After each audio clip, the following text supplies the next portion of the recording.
Hi guys, we're halfway through the book and we're on chapter 6. So chapter 5 left us with Watch running into the forest and trying to see what was in there that was watching the children in the boxcar. So the next chapter is called A Spy in the Woods. Watch, come back, shouted Henry. He ran after Watch, so did the others. As they reached the edge of the woods, they heard crashing sounds and heavy-footed steps. A shadowy figure ran between two big trees and then disappeared. The Aldens ran after the figure, but they had to stop at the steep bank leading down to the wide stream. Watch ran up and down the bank, barking fiercely. Jessie caught Watch. "Good boy," she said. "Good boy." "You were right, Violet," Sue Lee explained. "Someone was watching us." "But why?" asked Henry. "It was the cereal box thief," said Benny. "He didn't find the silver star, so he came back to steal more cereal." "Oh, Benny, that doesn't make sense." "Why steal cereal when you can just buy it at the store?" asked Violet. "I don't know," said Benny, looking stubborn. Here's the kids and Watch. I wonder if they're going to find anything. Ooh, here it is. "Here's another footprint," Jessie said suddenly. She pointed, and sure enough, in the mud at the very edge of the stream was a footprint. It wasn't very big. "It isn't like the footprint we found by the front door," said Henry. "It's much smaller." "That means there are two cereal thieves," said Benny. "Maybe," but Henry didn't sound so sure. "Or maybe the footprint just looks smaller because of the mud. See, it already is filling up with water. Or maybe the thief wore extra big shoes than last night as a disguise," Sue Lee suggested. "Well, that is possible," Henry agreed. Jessie sighed. "We have a mystery and we have no clues," she said. "But nothing makes any sense." "Let's walk along the creek for a little ways," Henry said. "Maybe the spy crossed it again and we can follow the spy's tracks to find out who it was." "Good idea," said Jessie. They walked along the creek.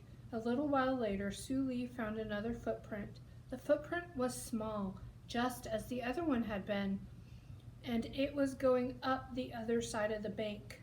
They raced into the woods and stopped. No more footprints could be seen. Then Watch growled softly. "Can you smell a person?" asked Benny. "Can you find who it is and where he went?" As if he understood Benny, Watch ran forward. They followed him through the woods. Without warning, they crashed about the trees and into their own backyard. Watch ran up to the boxcar and barked loudly. "He's trapped the spy in our boxcar?" cried Benny. He ran up to the boxcar and put his hands over his mouth and said, "Come out and surrender! We have you surrounded!" The Aldens waited with their hearts pounding, but no one came out of the boxcar. "I don't think anybody's in there," Violet whispered. "Me neither," Sue Lee whispered back. "But if you don't come out," said Jessie loudly, "we're coming in." No one answered. Slowly they walked up to the boxcar. Cautiously they peered inside. It was empty. Then Violet's eyes widened. She raised her hands to her cheeks.